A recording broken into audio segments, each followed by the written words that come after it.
agreement, install, click next. I'm just choosing the defaults that you see here. The Azure Storage Explorer has installed, and now it's giving me the option of what I would like to do. So I'd like to sign in to my Azure subscription. So I'll just click on that. It says Azure. And if that's your environment, go ahead and click next. Now I'm getting the option to sign in. And then once I'm signed in, I should have access to all of my different resources. I've typed in my username and password, and now it says I'm signed in. Now it's showing all my different resources.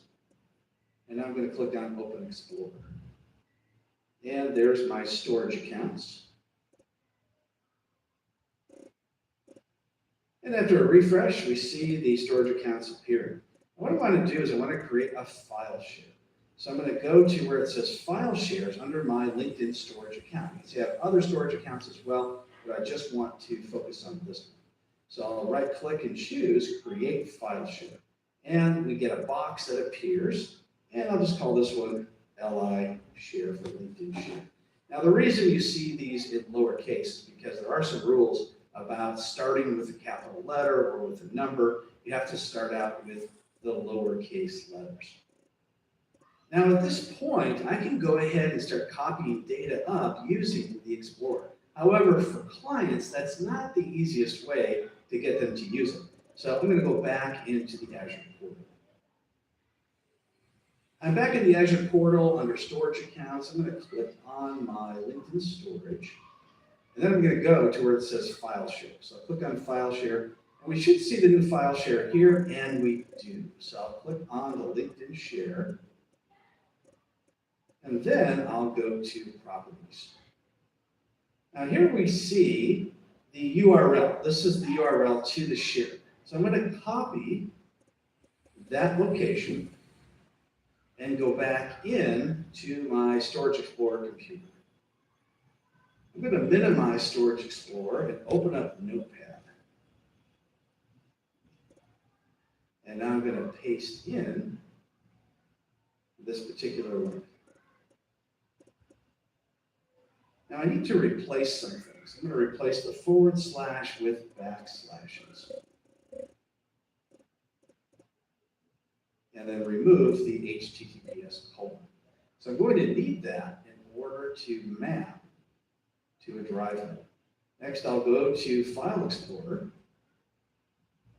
and I'll click on Computer and Map a Network Drive. And then I'll paste in that path. And now I'll choose to connect using different credentials, or you'll never end up seeing that data, and click Finish. So now we need to add in a username. So I'm going to go back to the Azure portal. I'm in the Azure portal in my LinkedIn storage account, and now I need to click on where it says Access Keys. Now my username is going to be the storage account name that you see here. So I'm just going to right-click and choose Copy.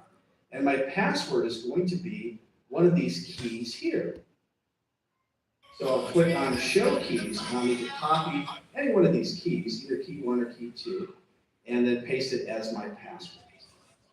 I'll choose to remember my credentials and click OK. And there it is. We see my storage, and it's the Z drive. So now what I can do is I can copy data from my C drive and put it into my Z drive. So I'll just go ahead and take the shared data folder, for instance, and I'll just take my test file and drag it over. Now it's copied up.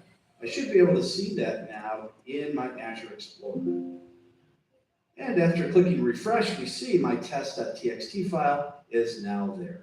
So we know that it's definitely copied up into Azure. And you can do this with many different terabytes, and then you can map it to many different people, and you can use a script to automatically map that through group policies if you like. Knowing how to migrate data to Azure may be a necessary step for many new sysadmins. Mapping the storage to a drive letter will enable users to move. Mapping the storage to a drive letter will enable users to mapping the storage to a drive. When we click on a user in Enter ID in the Azure portal, and I'll just scroll down and use my HR user 2 as an example. and then click on licenses. You can see that no license assignment has been found, but there's no way to add any licenses here, and there's no way to purchase any licenses. And that's because it can only be done within admin.microsoft.com, which is the Microsoft 365 Admin Center. Once you're in the Admin Center, you can go to Marketplace. And from there, go to All Products. Then you would do a search for the product that you would like to purchase. And you can either buy it by the month or the year. And then you can assign it to a specific user. So let's say I'd like to purchase the 365 Business Premium. I click on Details.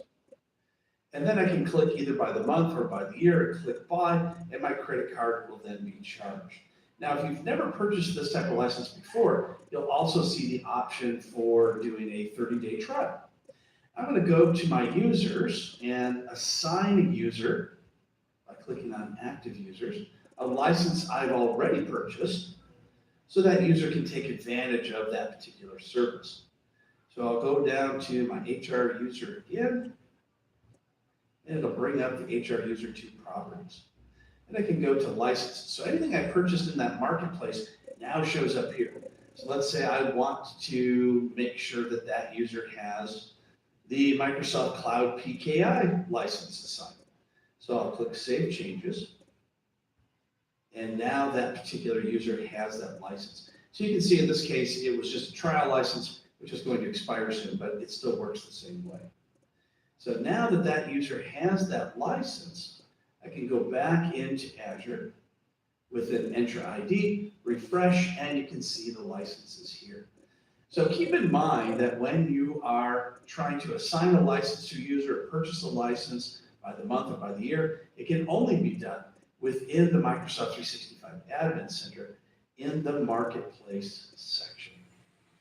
The Azure portal and Microsoft 365 Admin Center work together to provide your staff with single sign-on and access to many different types of applications and resources.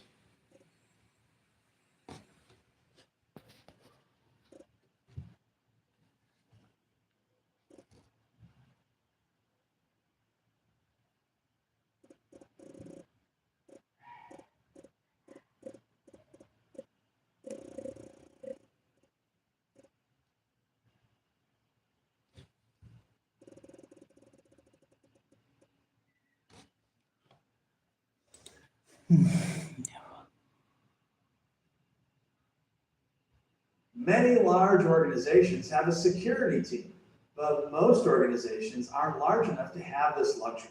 So this is going to fall on one or more of the sysadmins in a company. It's important to know what will be expected of you as a sysadmin when it comes to security. The average cost of a security breach is now in the millions, and I've seen more than one company go under for a single breach. Your job as a sysadmin who also works to secure the infrastructure starts with monitoring systems. Make sure you have a good monitoring program regardless if your data is in the cloud or on premises. If any resource like a server goes offline or suddenly becomes very busy, it could be because of the breach. Next, you need to identify security vulnerabilities. Your company may use software that's outdated, but so customized they can't get rid of it.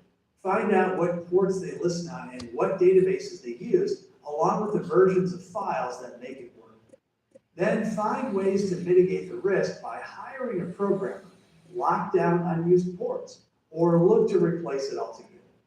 Do the same for hardware you may not be able to replace right away as well.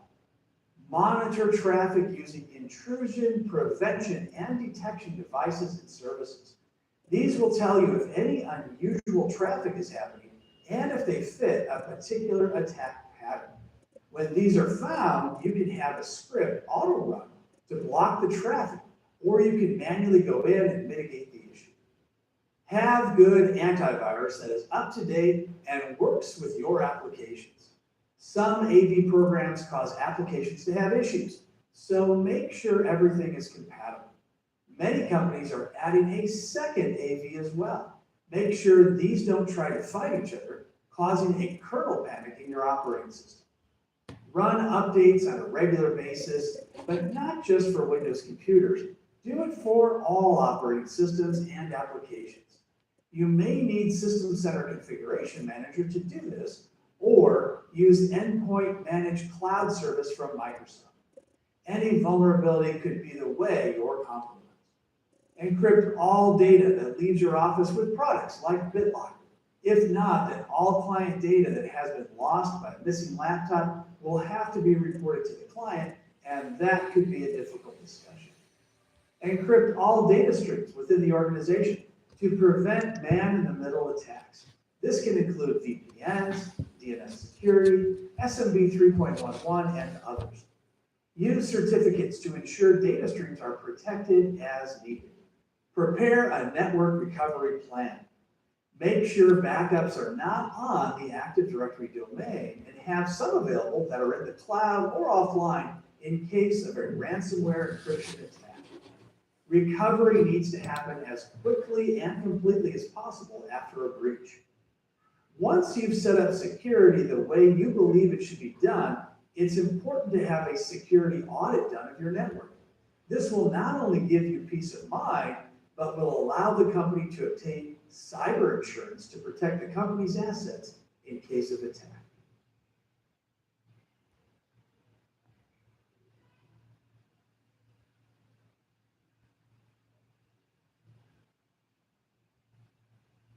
Phishing attacks are typically emails sent to a potential victim that does one or more of many actions. The email contents will attempt to get the victim to click a link. The link usually sends them off to an infected or compromised site that will add malware to the victim's computer. It can also just pretend to be another site like a bank or credit card logon page. Once the credentials are entered, the hacker now has the means to log in and steal the user's money. It can also be a specific kind of phishing called spear phishing. This is simply to get the user to believe they are someone in charge at an organization.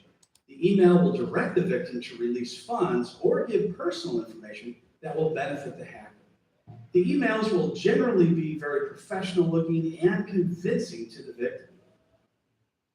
They may include personal details only known to the victim and the user they're replicating. This could have been attained from online information or having hacked the credentials of the user they're pretending to be and monitoring their email. Without certain controls in place, money could be easily transferred directly to the hacker. With all of this information about how a hacker can fool us into giving away money, how do we protect ourselves? The best way is by user training and procedures. Train users how to spot phishing email. If any money needs to be transferred, use procedures